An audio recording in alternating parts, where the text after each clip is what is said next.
Hello प्यारे बच्चों, आप सभी का स्वागत है आपके अपने यूट्यूब चैनल के एजुकेशन वाला में। मैं हूं कमलेश सर। आज की इस वीडियो में हम चर्चा करने वाले हैं मैथ के कुछ महत्वपूर्ण सवाल। जी हां, जो ग्रुप सी और ग्रुप डी के एग्जाम में लगभग पूछे ही जाते हैं। तो आइए हम टाइप 1 पर डिस्कस करते हैं। टाइप 1 का सवाल है, आप ध्यान से देखें। हरि के पास कुछ गाय और मुर्गे हैं। यदि कुल सिरों की संख्या 48 और पैरों की संख्या 140 हो तो उसके पास कितने गाय और मुर्गे हैं। ये मिनटों का सवाल मैं आपको कुछ सेकंडों में बता दूंगा। ध्यान रखें, इसमें एग्जाम में कभी आपसे गाय की संख्या पूछेगा या मुर्गे की संख्या पूछेगा, या कभी घोड़े भी रह सकते हैं, या घुमाकर आपको देगा 4 पैर वाले की संख्या बतलाएं या 2 पैर वालों की जानवरों की संख्या बतलाएं। तो इस सवाल में मैं आपको दोनों बतला दे रहा हूं। उसके पास कितने गाय और मुर्गे हैं, तो पहले मैं गाय के निकालता हूं। गाय यानी 4 पैर वाले जानवर। तो देखिए, 4 पैर वाले जानवर की जब हम संख्या निकालेंगे तो इनका एक फॉर्मूला आप याद रखिएगा, L divided by 2 minus H। L का मतलब क्या होता है, लेग, और H का मतलब होता है हेड। अब देखें, लेग यानी पैर की संख्या कितनी है, 140, यानी 140 पैर डिवाइडेड बाई 2। हेड कितने हैं, हेड है 48। जब हम इसको डिवाइड करेंगे तो ये 70 में से अगर हम 48 घटाते हैं तो 22, यानी हमने पता कर लिया 4 पैर वाले जानवर, 4 पैर वाले यानी गायों की संख्या कितनी है, 22। फिर आपसे पूछा जा रहा मुर्गे की संख्या कितनी है, या क्वेश्चन आपको घुमा कर दे सकता है कि 2 पैर वाले जानवर की संख्या कितनी है। बात वही है। तो ये फॉर्मूला एकदम रट जाइएगा। आपको हर एग्जाम में ये इस टाइप का क्वेश्चन पूछेगा, एकदम यही ऑटोमेटिक रामबाण फॉर्मूला है, आंसर आना ही आना है। 2 पैर वाले जानवर, 2 पैर वाले अगर आपसे जानवर पूछता है, 2 पैर वाले जानवर, तो कुछ नहीं, सेम फॉर्मूला है। सिर्फ क्या करना है, हेड को 2 से गुना करना है और L बाई 2, ये फॉर्मूला है।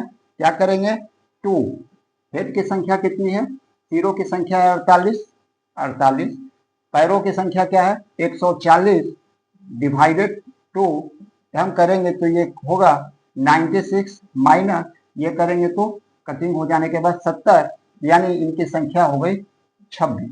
यानी हम कह सकते हैं कि मुर्गे की संख्या यानी 2 पैर वाले जानवर की संख्या 26 है और गायों की संख्या यानी 4 पैर वालों की संख्या 22 है। अब चलते हैं टाइप 2 के सवाल। अब टाइप 2 चलते हैं। टाइप 1 मैंने आपको बताया कि 2 पैरों वाले और 4 पैरों वाले जानवर की संख्या जब पूछा जाए तो आपको फॉर्मूला बताएंगे। अब आ जाइए, इसमें है किसी होटल में 8 व्यक्ति आए और सभी ने एक दूसरे से हाथ मिलाया तो कुल कितनी बार हाथ मिलाए गए होंगे, यानी पूछ सकता है कितनी बार हैंडशेक हुए होंगे।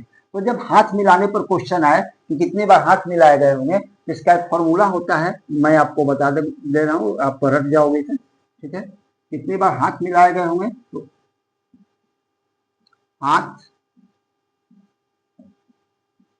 मिलाई की संख्या फॉर्मूला होता है n माइनस 1 डिवाइडेड बाई 2, जहां n होते हैं, n बराबर व्यक्तियों की संख्या। अब यहां देख सकते हैं कितने व्यक्ति हैं, 8। अब फिर n का वैल्यू 8 रखते हैं तो 8 माइनस 1 7, 2 से भाग, 2 चौक 8, 7 चौक 28, ये आपका आंसर होगा। यानी उसमें 28 बार हाथ मिलाए गए होंगे। 8 व्यक्ति है और 8 व्यक्ति ने एक दूसरे से हाथ मिलाए तो 28 बार हाथ मिलाए।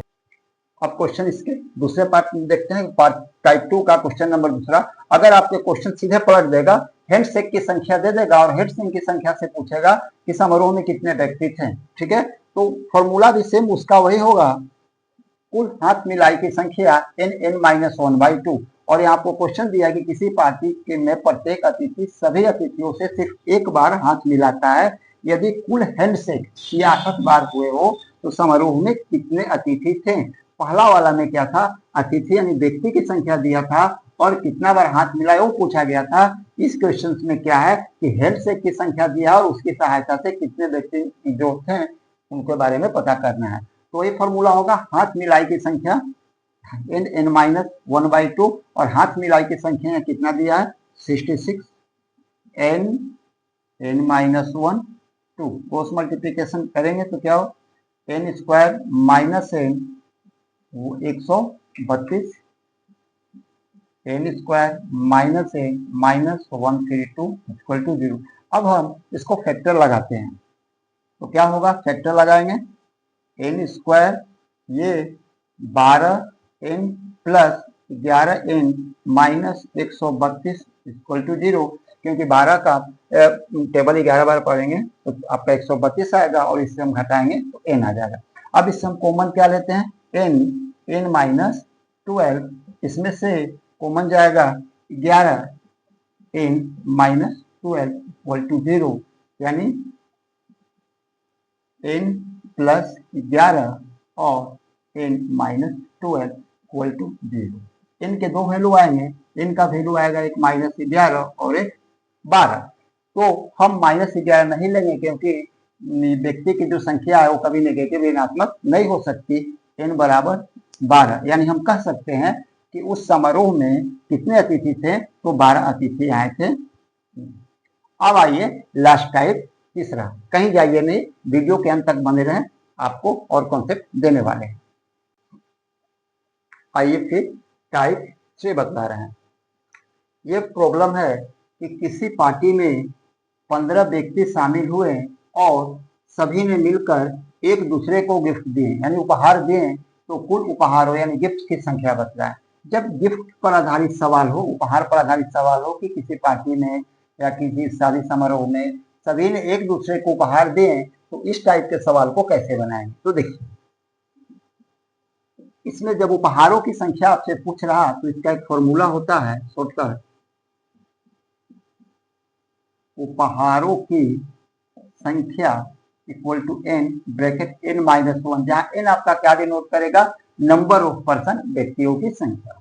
तो कितने नंबर ऑफ पर्सन है, 15, और n का वैल्यू 15 रखेंगे तो 15 में से एक जाएगा 14, और 15 का जब 14 से मल्टीप्लाई करेंगे तो 210, यानी हमने पता कर लिया कि जो 15 व्यक्ति थे और सभी ने जो एक दूसरे को उपहार दिए, तो उपहारों की संख्या 210 आ गई।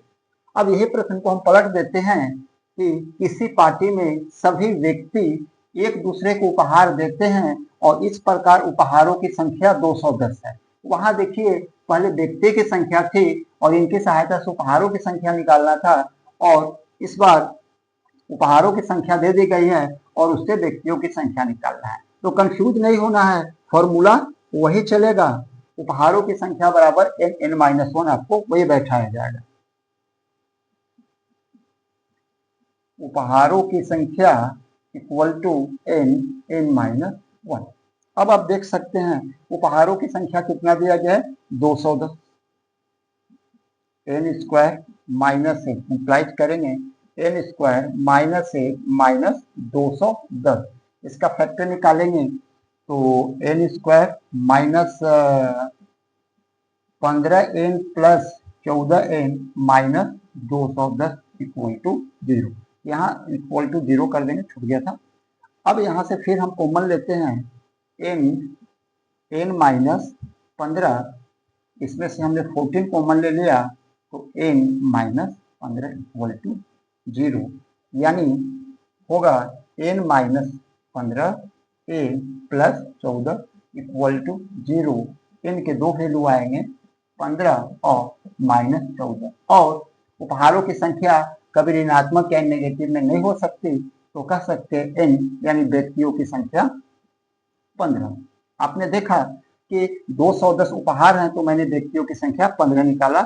यही प्रॉब्लम है, इसका उल्टा प्रॉब्लम है, इसमें 210 उपहार की संख्या दे दिया गया और व्यक्ति की संख्या निकालना है, तो मैंने व्यक्ति की संख्या 15 निकाला। आप यहाँ से देख सकते हैं कि पहले सवाल में व्यक्ति की संख्या 15 है, यानी हम कह सकते हैं कि जब उपहार वाले सवाल आएंगे तो उपहारों की संख्या निकालना हो या व्यक्तियों की संख्या निकालना हो, आपको n माइनस 1 ही फॉर्मूला लगेंगे।